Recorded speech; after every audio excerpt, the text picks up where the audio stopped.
Welcome to Liberty Park Music. I'm Michelle Huang, your piano instructor. In the first half of today's lesson, we'll be reviewing how to harmonize a melody using the tonic and dominant chords. We will also review how to transpose from one key to another. Then we'll look into a few harmonization and transposition exercises with the major five-finger patterns and chords beginning on the black keys. In the second half of today's lesson, we'll review all major chords and five-finger patterns beginning on the white keys and black keys. Let's get started with a quick review of the tonic and dominant chords. First, let's review what tonic and dominant chords are. Tonic and dominant chords are triads that are built from the first and the fifth note of a five-finger pattern. In the key of D-flat major, a tonic chord is a D-flat major triad, building on the tonic note D-flat with its third and fifth F and A-flat. A dominant chord is an A-flat major triad building on the fifth note, A-flat, with its third and fifth C and E-flat. Let's take a look at this short piece.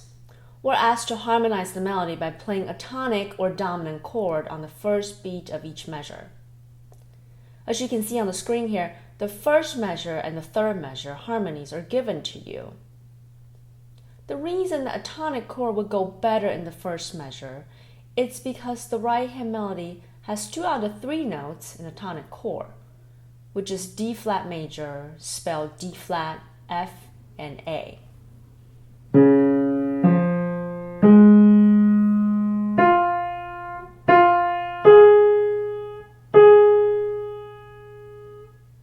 A dominant chord sounds better in the third measure because the first note of the downbeat E-flat, it's part of the dominant chord spelled A-flat, C, and E-flat.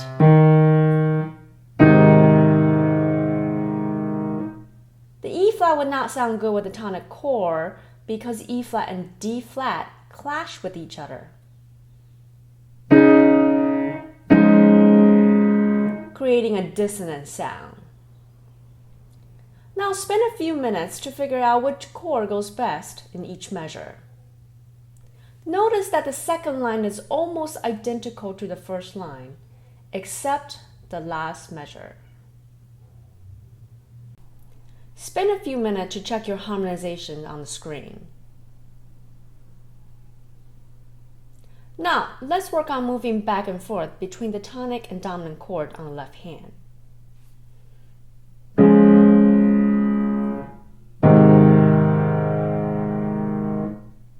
One of the difficult things about playing a melody on the right hand and chords on the left hand is that the left hand has to know exactly where the next chord is without too much thinking. This requires that you develop muscle memory of the distance between the two chords. One good way of knowing that distance is to be able to play just the root of the chord and be able to go back and forth using the fingerings as if you're playing the whole chord.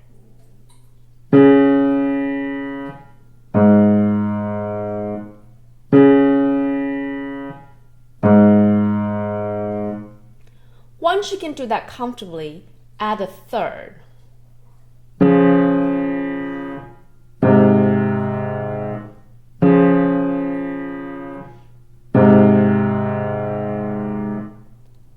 Then play the whole chord.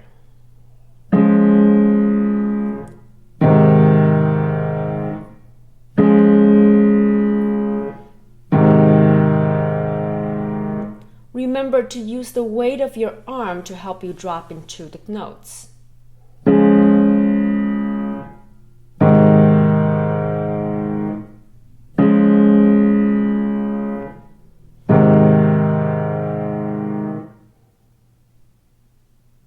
Spend a few minutes to tap and count the rhythms of the right hand melody. When you're done with it, play and count the melody. 1, 2, 3, 4, 5, 6. 1, 2, 3, 4, 5, 6. 1, 2, 3, 4, 5, 6.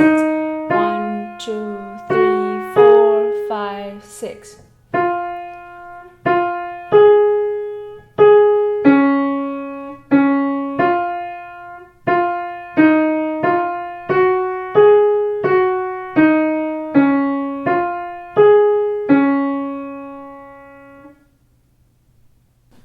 Let's review the chords by playing the left hand once.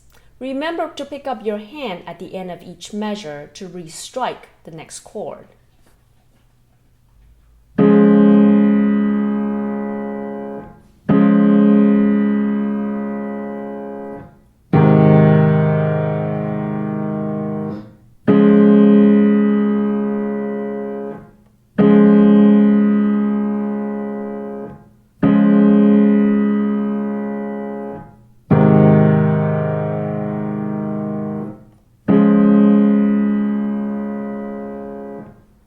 Now we will put hands together.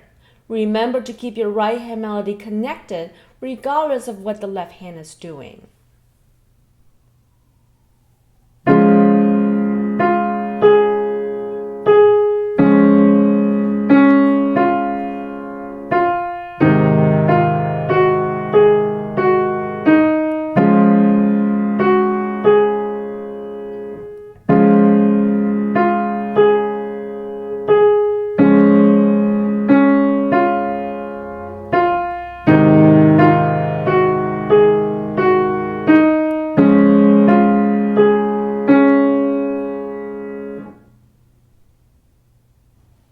A few lessons back, we learned how to transpose a piece from its original key to other keys.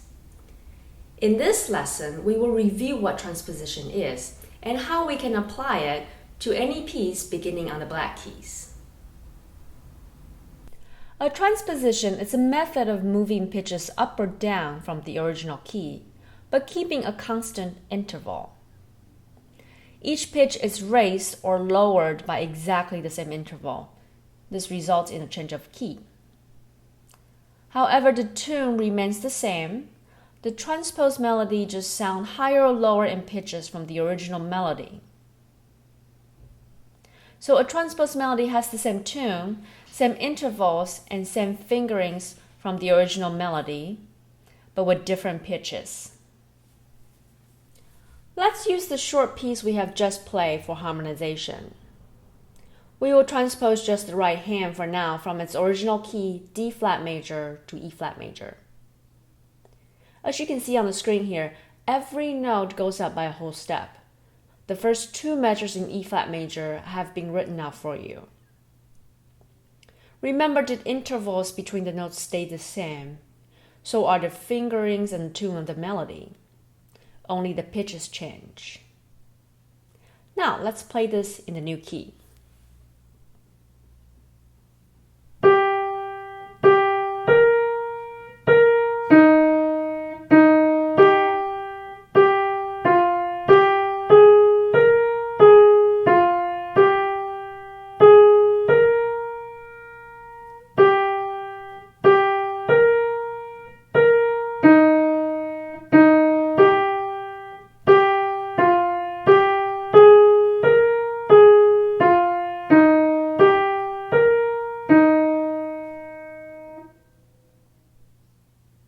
Now take a look at the left-hand chords.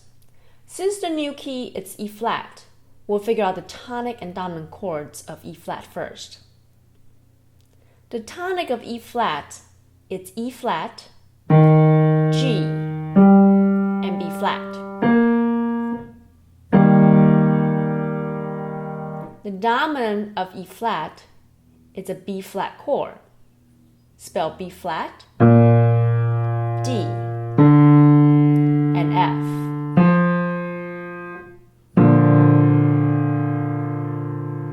Just remember to play your white keys closer to the fretboard in between the black keys.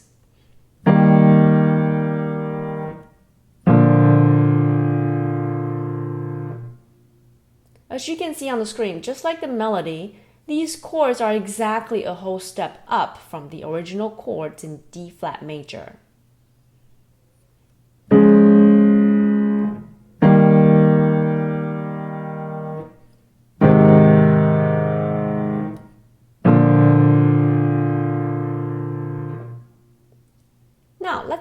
going back and forth between these two chords in our new key, E flat major.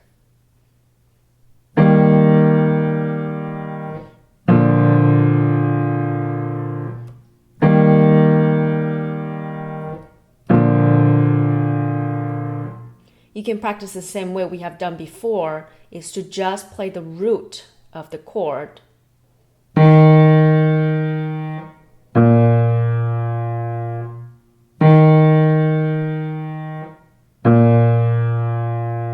Then adding the third.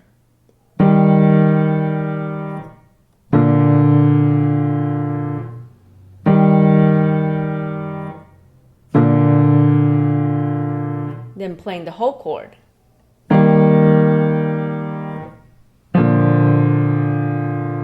Again, remember to drop your arm and weight into the keys.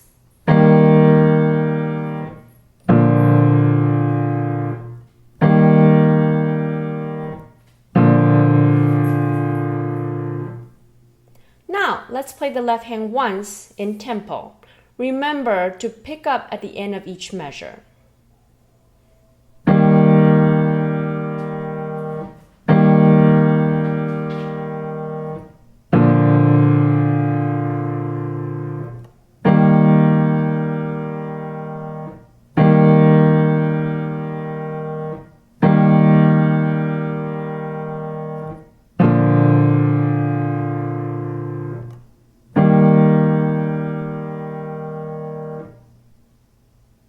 Now we'll put both hands together and play the short piece in its newly transposed key of E flat major.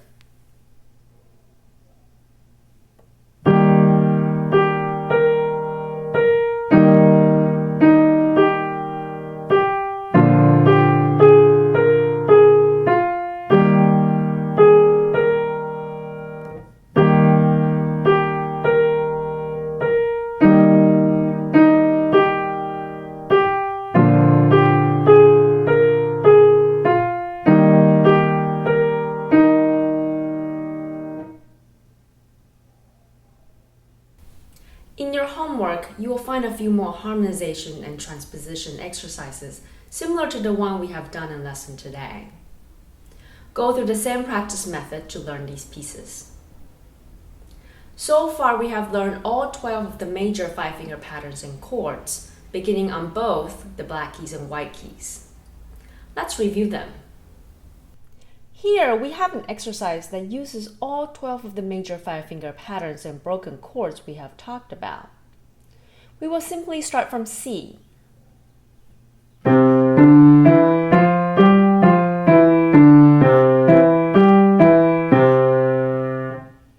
Go up a half step and play the next five-finger pattern chords.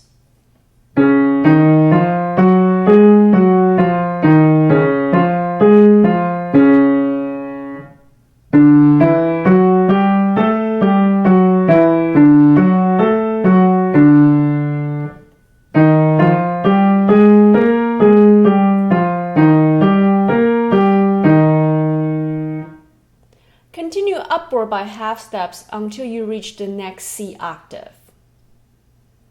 Remember, for the five-finger patterns and chords starting on the black keys, raise your wrist a bit. Play the white keys in between the black keys closer to the fretboard on the piano.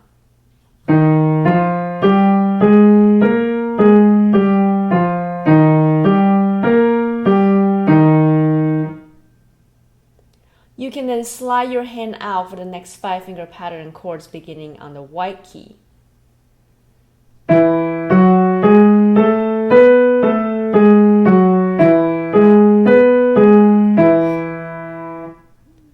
Once you have gone through all 12 keys and feel comfortable with the motion of moving in and out between the black and white key patterns and chords, practice with the metronome to gain speed. Here we have another exercise on just the major chords.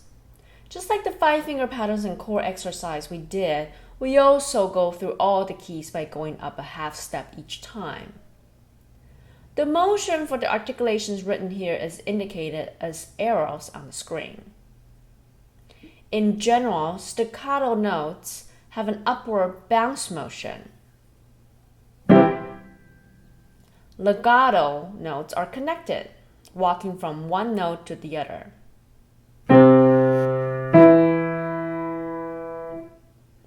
Use the upper motion of the first chord as a springboard to land onto the legato notes on the second beat.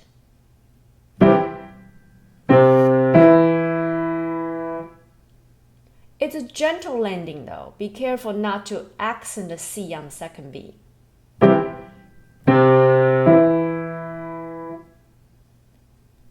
Then another upward motion on the third beat. And another upward motion on the fourth beat.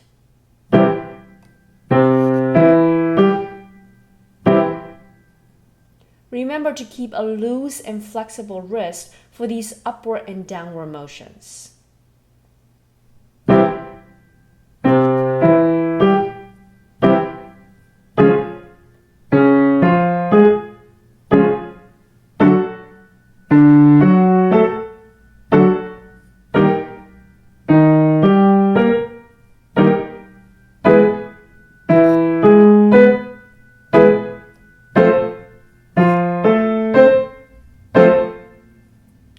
Continue upward by half steps until you reach the next C major chord.